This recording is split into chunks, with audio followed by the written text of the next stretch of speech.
Assalamualaikum warahmatullahi wabarakatuh. Yang saya hormati Ibu Nur Aulia Hafid selaku fasilitator saya, dan saya hormati Bapak Arifuddin selaku pengajar praktik saya. Pada kesempatan ini saya akan melakukan supervisi akademik, di mana ada 3 tahapan yang akan saya lakukan. Yang pertama adalah pra-observasi, kemudian observasi, dan yang terakhir pasca observasi.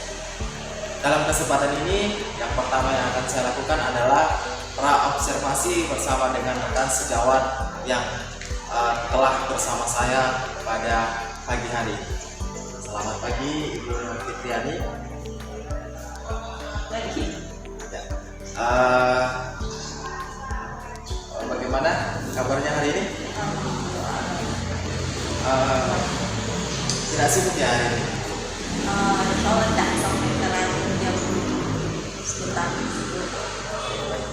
Jadi sesuai dengan yang telah saya sampaikan kemarin, bahwa hari ini saya akan melakukan supervisi akademik, dan hari ini kita akan melakukan pra-observasi terkait dengan pembelajaran yang akan dilakukan oleh Ibu Nur Fitriani.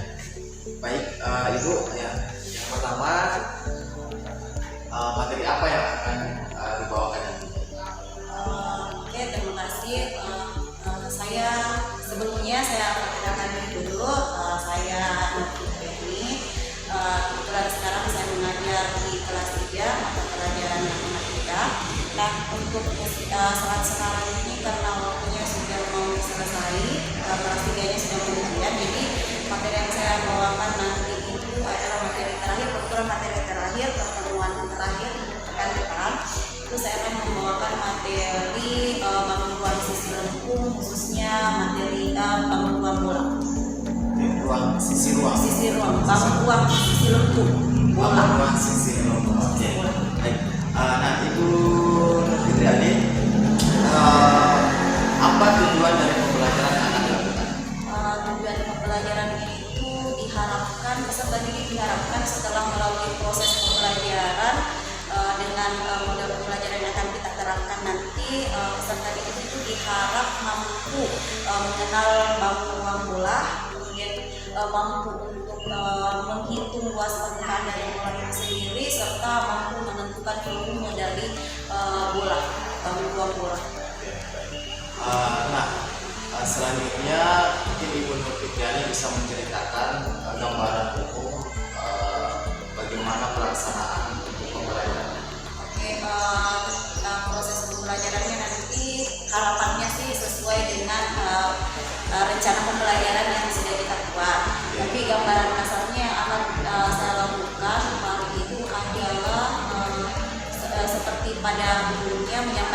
tujuan pembelajaran saya untuk siswa. Kemudian di saat di proses pembelajaran ini saya akan membagi siswa ke dalam beberapa kelompok. Kemudian saya sudah menyiapkan media pembelajarannya, yaitu bola yang akan saya bagi ke siswa. Kemudian saya akan meminta siswa untuk mengukur setelah pemberian proses belajar, siswa mencari apa itu rumusnya luas permukaan, apa itu rumusnya volume. Kemudian saya akan membagikan bola tersebut. Kemudian siswa akan melakukan rangkaian kegiatan. Ada yang kelompok ini menghitung luas permukaan bolanya, ada yang menghitung volumenya dengan cara yang sudah ada tuntunan, ada BLKPD. Itu proses itu gambaran ilmunya. Oke. Semoga sesuai. Ya, jadi sudah sangat bagus sekali. Jadi Ibu sudah sangat mempersiapkan pembelajaran yang akan dilaksanakan besok. Nah, di sini juga dari gambaran umum yang sudah disampaikan tadi, Ibu Fitriani juga sudah melakukan persiapan terkait dengan kebutuhan belajar, kemudian itu sudah termasuk dalam pembelajaran yang terdiferensiasi. Oke.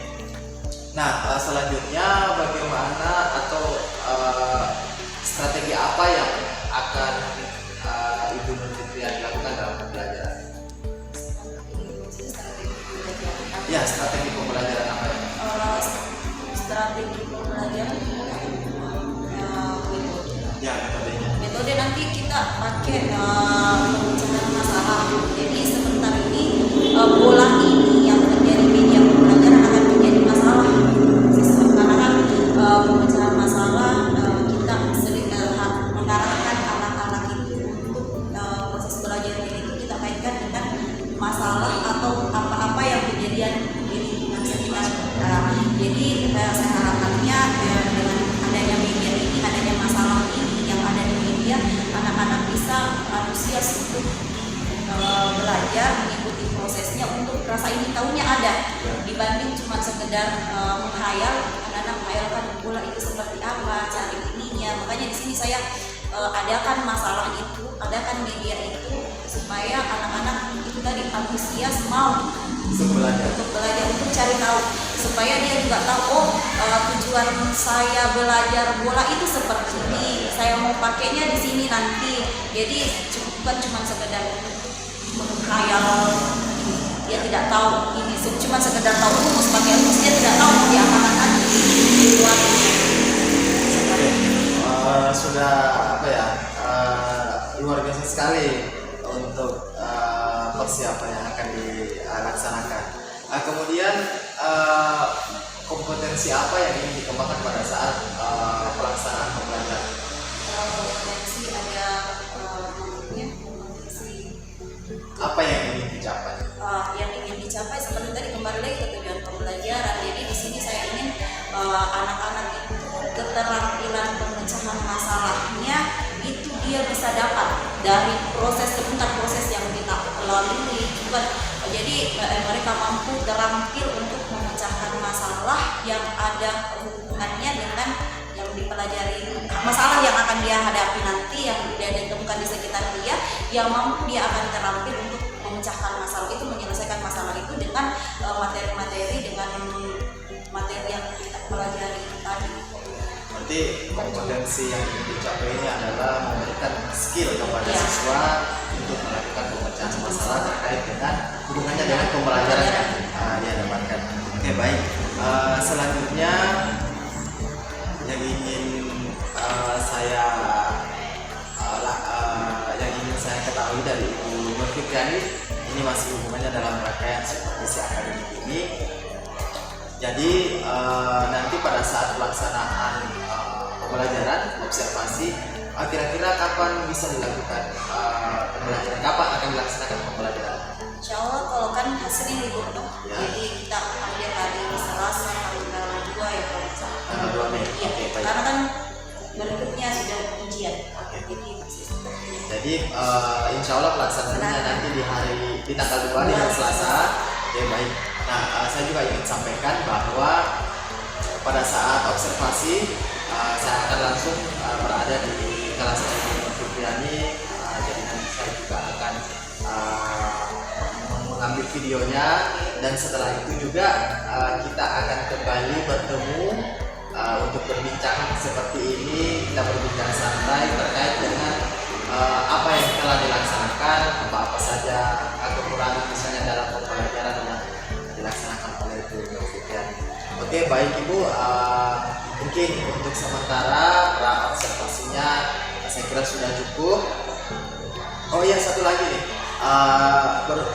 terkait dengan strategi apa yang dipersiapkan saat ini untuk pembelajarannya nanti di hari Selasa. Strategi tadi saya sudah mempersiapkan pengetahuan dasar, kan ini pelajaran yang akan kita berikan nanti adalah saling terkait dari sebelumnya. Jadi saya mematangkan dulu apa yang pembelajaran itu, kemudian saya sudah mempersiapkan tadi RPP, media yang akan kita gunakan nanti. Kemudian juga saya harapkan nanti pada saat pelaksanaan itu jangan lupa untuk potensi pembelajaran sosial emosionalnya juga dimunculkan pada saat pembelajaran. Saya kira untuk tahapan praobservasi kita hari ini saya kira sudah cukup. Terima kasih banyak dan sampai ketemu di hari Selasa ya. Oke, baik. Terima kasih Ibu Fitriani. Baik, demikian tahapan praobservasi yang saya lakukan dengan rekan saya Ibu Nur Fitriani sebagai guru matematika di sekolah kami. Terima kasih. Wassalamualaikum warahmatullahi wabarakatuh.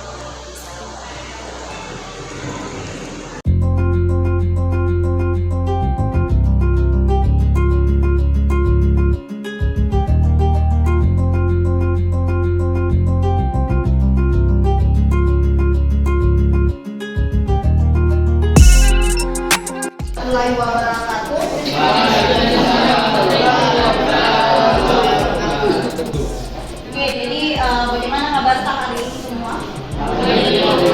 Alhamdulillah. Jadi selamat datang kembali di kelas kita. Jadi sebelum Ibu lanjut pelajaran hari ini, masih lanjutannya dengan materi yang kemarin. Jadi hari ini kita masih belajar tentang bola. Nah, yang mau kita pelajari hari ini adalah bagaimana caranya menghitung luas permukaan bola dengan volume bola. Karena sebelumnya kita sudah belajar tentang rumusnya bola, rumus menghitung luas permukaan bola dengan mencari volume bola. Maka hari ini kita akan praktekkan itu. Nah, sebelum kita lanjut, Ibu mau tanya, ada yang masih oke, oke, apa rumusnya mencari luas permukaan bola? 4 I R pangkat 2. Nah, jadi saya ingatkan kembali, mencari luas permukaan bola itu rumusnya adalah 4 pi R pangkat 2. Oke, kalau volumenya mencari volume bola apa? Oke, Mama Caesar. 4/3 pi R pangkat 3. 4 pi R pangkat 3. Jadi saya ingatkan kembali untuk rumus mencari rumus satu bola, nah? Rumus satu bola. Jadi rumus satu bola itu bola seperti ini.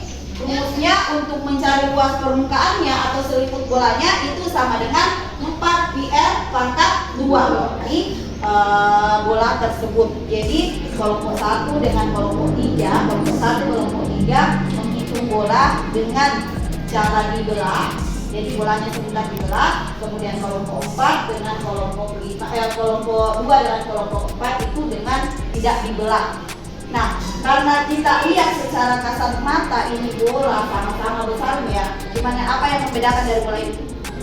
Warnanya saja, tapi kalau dilihat secara kasat mata keempat bola ini sama besar. Nah, sebentar harapannya untuk luas dengan volumenya ini pasti akan sama.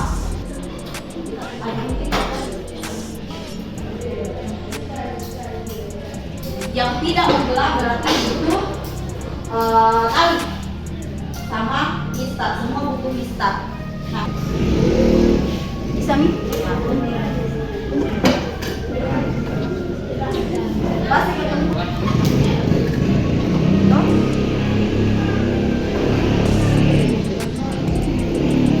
Baru ketemu kasih pen gitu.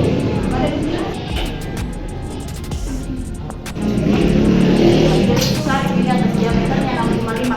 Karena diameter 6,5 berarti jari-jarinya bagi 2. 6,5 bagi 2 berapa? Pakai kalkulator. Itulah kelilingnya itu. Kelilingnya.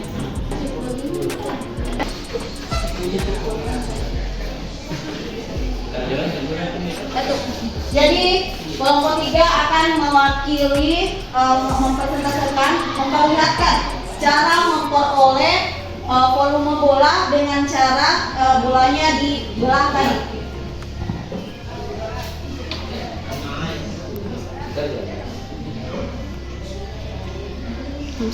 Volume dan luas permukaan bola dengan cara menghitung keliling dari bola tersebut diwakili oleh kelompok 2. Silakan kelompok 2. Mana sekarang tadi? Kita bisa bandingkan.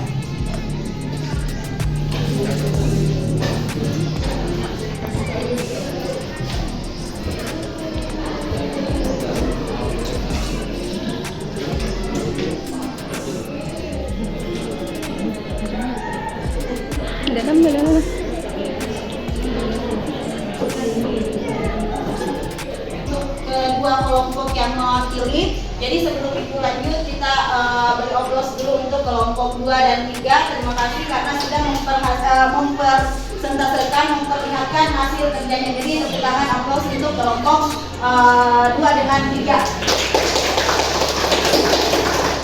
Nah, sekarang kita perhatikan dari hasil kerja kedua kelompok tadi, baik menghitung bola dengan bolanya dibelah, kemudian ada menghitung volume dan luas bola dengan cara menghitung keliling dari bola tersebut. Nah, seperti dari hasil yang kalian lihat, baik maupun dibelah dengan tidak dibelah dengan menggunakan rumus yang sama, karena tadi seperti yang kalian lihat bolanya itu sama model, sama bentuknya, sama ukurannya. Secara otomatis hasil yang diperoleh itu kurang lebih sama, tidak sama persis tadi karena mungkin kesalahan pengukuran kurang dari 1 cm, 2 cm. Makanya tadi ibu suruh menghitung dengan menggunakan kalkulator. Kenapa? Supaya lebih akurat cara menentukan diameternya untuk yang menghitung volume dengan luas dengan tidak membelah. Sering bertanya, mau diapa Ki belajar seperti ini Bu? Untuk apa Ki belajar? Untuk apa Ki tahu bagaimana caranya menghitung volume bola, luas permukaan bola? Harapannya sesuai tadi, kalian bisa menggunakan apa yang kalian peroleh hari ini di kehidupan kalian, di kehidupan luar sekolah. Contoh, misalnya ada kan berpikir mau diapa, tidak dipakai sebentar ini Bu. Tidak mungkin Kak sebentar ini mau pergi menghitung, ada bolanya dek, kita mau pergi menghitung. Nah, tidak seperti itu juga. Nah, misalnya besok lusa, biasa lihat kubah masjid. Modelnya kubah masjid bagaimana? Biasanya pada umumnya kubah masjid modelnya setengah bola toh, seperti bola di belah dua, setengah bola. Nah, apa hubungannya? Biasanya kan kubah masjid ada mau dihitung, mau dicek misalnya kubah masjidnya. Kalian bisa membantu panitia masjid untuk menghitung berapa kira-kira biaya yang dibutuhkan untuk mengecek kubah masjid itu. Nah, dengan bantuan, dengan rumus yang kita pelajari tadi, dengan proses yang kita lewati tadi, kita bisa membantu panitia masjid untuk menghitung, oh kira-kira Pak segini biayanya. Bagaimana caranya? Kita hitung dulu juga masjidnya itu diameternya berapa. Caranya seperti tadi, kita ukur kelilingnya. Pasti kalau tukang itu nggak tahu, oh kelilingnya ini segini. Sudah dihitung kelilingnya, kita hitung luas permukaannya. Oh, luas permukaannya segini. Kemudian kita tanya, Pak, berapa kira-kira biaya untuk mengecatnya per meter? Kalau misalnya 25.000 per meter, nah tadi sudah dihitung luas permukaannya, misalnya berapa? Kita bagi luas permukaannya, kita kalikan dengan biaya per meter. Itulah luas biaya keseluruhan yang digunakan, yang akan dipakai untuk mengecat kubah itu. Jadi semua apa yang kita pelajari itu kita tahu ada tujuannya untuk apa dipergunakan di luar sana. Jadi semoga tujuan yang di awal tadi tercapai. Harapannya itu kalian sudah bisa seperti tadi apa yang menjadi tujuan awal kita. Jadi untuk hari ini, untuk materi bola cukup sampai di sini.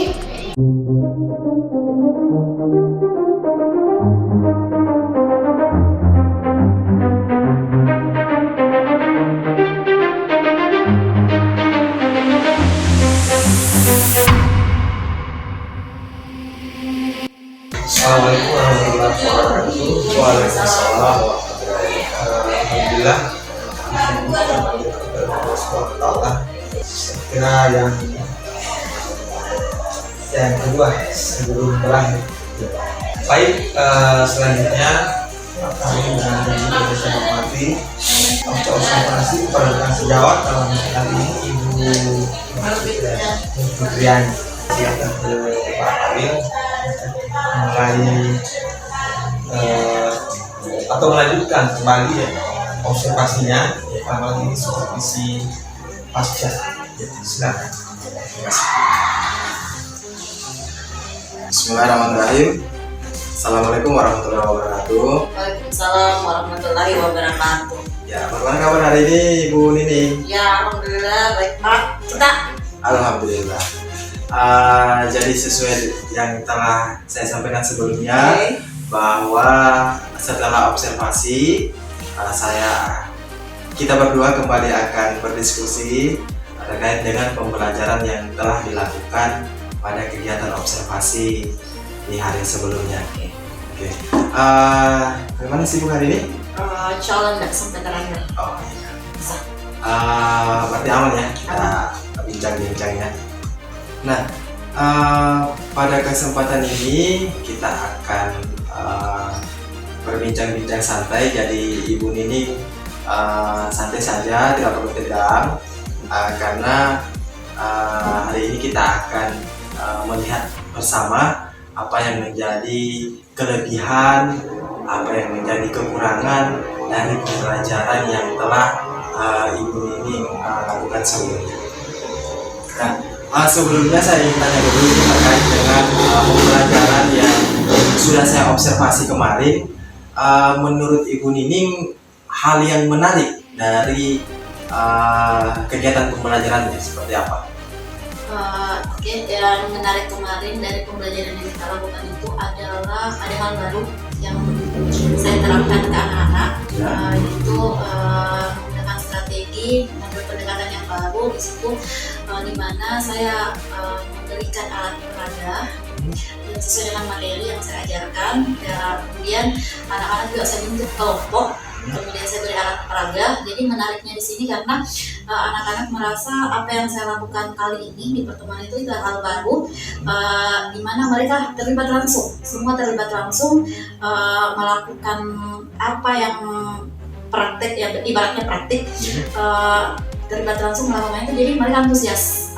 Jadi yang biasanya mereka cuma menghayal, cuma jadi pendengar, melihat, tapi mereka terjun langsung. Jadi itu yang ada beberapa siswa yang aktif, tertarik, berminat, sehingga dia terjun langsung. Yang biasanya dia biasa-biasa saja, ini berarti ada hal yang baru dari penggunaan alat peraga tadi.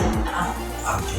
Nah, selanjutnya dari pembelajaran yang dilakukan kemarin, menurut Ibu Nining, kelebihan dan kekurangan dari kegiatan pembelajaran yang dilakukan. Mungkin kelebihannya dulu seperti apa? Oke, kalau kelebihannya tadi karena di sini ada alat peraga itu benda nyata. Jadi siswa bisa lihat langsung, bisa pegang langsung, bisa praktek langsung. Saya katakan kelebihan karena di sini siswanya itu tidak menghayal lagi. Jadi dia tidak meraba, dia bisa tahu langsung, dia bisa mengerti, setidaknya dia bisa mengerti karena dia melakukan praktek langsung itu kelebihannya. Kalau kekurangannya itu tadi terbatas karena yang namanya alat peraga itu ada benda, jadi mungkin pengadaannya terbatas. Jadi sarana untuk mengadakan itu terbatas. Berarti di sini saya bisa simpulkan bahwa yang menjadi permasalahan atau yang menjadi kekurangan dalam kegiatan pembelajaran kemarin itu adalah penggunaan sarana prasarana yang memang masih kurang. Nah, yang kurang, terbatas, kemudian mungkin untuk mengadakan alat peraga itu butuh waktu. Oke. Nah, menurut Ibu Nining, apa yang perlu diperbaiki atau apa yang harus dilakukan untuk bisa menutupi kekurangan tadi? Mungkin menutupi kekurangan yang tadi, kalau misalnya bisa kita dengan cara memanfaatkan benda-benda di sekitar, benda-benda bekas kita yang ada di sekitarnya siswa atau di sekitar sekolah, kita bisa memanfaatkan itu untuk mengganti alat peraga untuk menjadikan alat peraga sederhana yang bisa memancing minat belajarnya anak. Dan digunakan juga pada saat proses pembelajaran. Oke. Nah, selain dari memanfaatkan barang-barang bekas atau aset-aset yang ada di sekitarnya siswa, selain itu kira-kira menurut Ibu Nining selain pemanfaatan bahan bekas, mungkin ada yang lain lagi yang bisa untuk menutupi kekurangan yang tadi menurut Ibu Nining? Kalau untuk alat peraga cuma itu, tapi kalau untuk bahan ajar lain, misalnya anak-anak bisa saya suruh begini, untuk pertemuan berikutnya kita akan belajar tentang kubus misalnya. Kalau misalnya tidak bisa diadakan bahan alat peraganya, kan rata-rata kan anak-anak sekarang sudah bisa mengakses internet, sudah bisa bebas akses internet rata-rata anak sekarang. Jadi bisa mungkin kalau ada yang tidak tahu kubus atau tidak, bisa cari di internet, bisa searching modelnya bagaimana. Kalau mau tidak bisa kalau tidak bisa mengerti, kalau cuma gambar, kalian bisa lihat dalam bentuk video di internet, itu banyak. Nah, dari kekurangan tadi, kemudian cara memperbaiki atau solusi dari permasalahan yang Ibu Nining hadapi di kelas pada saat pembelajaran. Nah, kira-kira kapan akan dilaksanakan seperti itu? Ini kan kemarin kan baru kita lagi, saya sekarang lagi berproses untuk itu. Jadi mungkin karena saya sudah nyaman, enak juga mengajar dengan seperti itu. Jadi saya mengusahakan untuk setiap pertemuannya saya akan melakukan itu. Mungkin pertemuan berikutnya dan berikutnya. Oh, jadi di setiap diusahakan pada saat pada pertemuan berikutnya sudah melakukan itu. Iya, akan ada hal seperti itu. Namun tentunya juga di perangkat pembelajaran juga harus disesuaikan dengan model dan strategi pembelajaran yang dilakukan. Jadi kita penggunaan alat peraga itu kita nanti kondisikan dengan materi, apakah materi itu membutuhkan alat peraga atau tidak. Jadi nanti dikondisikan berdasarkan materi, materi yang akan kita ajarkan. Apakah dia butuh alat peraga atau tidak, atau butuh apa, itu lagi yang kita pikir nanti. Nah, untuk rencananya nih, rencana kapan akan melakukan itu? Kira-kira kapan? Apakah mungkin di minggu depan di pembelajarannya atau mungkin di 1 bulan ke depan atau kapan? Karena pembelajaran ini pembelajaran kemarin masih berlanjut untuk pertemuan berikutnya, jadi insya Allah di pertemuan berikutnya masih menggunakan yang seperti ini. Saya sudah mengusahakan alat peraga apa lagi yang akan saya pakai untuk pertemuan selanjutnya minggu depan. Nah, sebagai bentuk dari solusi yang Ibu Nining dapatkan sendiri, kira-kira bagaimana perasaan Ibu Nining saat ini, karena permasalahan yang didapatkan di pembelajarannya kan sudah didapatkan sendiri. Nah, perasaannya bagaimana? Untuk saat ini ya pasti perasaannya itu senang, pasti lega, cuman masih berpikir apakah ini apa yang saya lakukan ini, saya masih berpikir minatnya siswa, apakah yang saya lakukan ini Mampu meningkatkan semua, kalau bisa seluruh siswa. Karena kan kemarin itu masih ada sebagian yang masih adalah beberapa siswa yang sepertinya tidak ada minat untuk itu. Jadi sekalipun saya tahu kalau dalam solusinya perasaan saya menemukan solusi ini, pasti saya sangat senang, masih antusias untuk menyiapkan semua, sambil berharap solusi ini bisa menarik semua minatnya anak-anak belajar, setidaknya minatnya dulu, untuk hasilnya ke depan ya hasil belajarnya misalnya semoga ikut juga. Karena berbicara soal motivasi, tadi kan disinggung bahwa yang menjadi permasalahan juga adalah menarik motivasi siswa untuk belajar. Nah, menurut Ibu Nining, cara untuk memancing atau motivasi minat belajar siswa itu seperti apa? Ya seperti tadi, melakukan sesuatu hal yang baru, kemudian pendekatan juga, karena bagaimanapun mata pelajaran saya itu adalah sebagian siswa itu momok, bahkan hampir semua. Jadi itu tergantung bagaimana sayanya membawakan materi yang saya ajarkan dengan baik, dengan terus memunculkan sesuatu hal yang baru buat mereka, melibatkan mereka langsung tanpa disuruh menghayal yang bagaimana. Itu salah satu hal yang akan saya lakukan untuk depan. Berarti bisa saya simpulkan bahwa menciptakan lingkungan yang baik, yang nyaman tentunya dan menyenangkan itu bisa meningkatkan motivasi belajar dari siswa. Oke, saya kira cukup Bu Nining. Terima kasih atas waktunya, dan mungkin saya berikan kesimpulan terkait dengan pembelajaran yang dilakukan. Jadi kegiatan pembelajaran yang dilakukan yang telah saya observasi kemarin itu sudah sangat baik, meskipun mungkin di satu sisi ada kekurangan karena kekurangan alat peraga yang menjadi salah satu permasalahan di mata pelajarannya Ibu Nining. Namun tadi sudah dijawab bahwa akan memanfaatkan alat dan bahan yang tersedia di sekitar untuk dijadikan sebagai alat peraga. Meskipun itu sederhana tapi dapat membantu proses pembelajaran. Oke, terima kasih, dan saya menunggu aksi nyatanya nanti di pembelajaran selanjutnya dengan penggunaan alat peraganya. Oke, terima kasih Bu Nining, terima kasih atas waktunya dan semoga sukses selalu. Assalamualaikum warahmatullahi wabarakatuh.